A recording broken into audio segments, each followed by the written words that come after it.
আমাদের সমাজে থাকা কিছু জ্ঞানী মানুষ ও আমার মতন স্বল্প জ্ঞানী মানুষের মতের কিছু পার্থক্য তোদের সামনে তুলে ধরছি, শুনে দেখিস।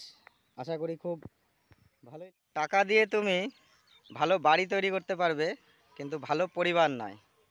কিন্তু আমার মতে টাকা না থাকলে তুমি ভালো বাড়ি কেন, পরিবারটাও টিকাতে পারবে না। জ্ঞানীদের মতে টাকা দিয়ে তুমি হয়তো বিছানা কিনতে পারবে, কিন্তু ঘুমকে নয়।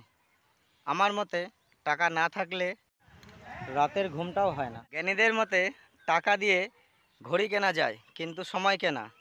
আর আমার মতে টাকা না থাকলে সময়ের মূল্য কেউ দেয় না। জ্ঞানীদের মতে টাকা দিয়ে বই কেনা যায়, জ্ঞান কেনা যায় না। আমার মতে বর্তমানে জ্ঞান অর্জন করতে গেলে টাকার দরকার হয়, টাকা ছাড়া কেউ মূল্য দেয় না। টাকা থাকলে এই সমাজে ভালোবাসা, বন্ধুত্ব, সম্পর্ক, মান সম্মান সবই থাকবে।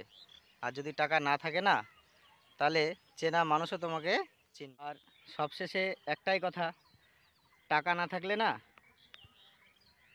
ওই দেখ শ্মশান, ওখানেও শালা জায়গা হবে না।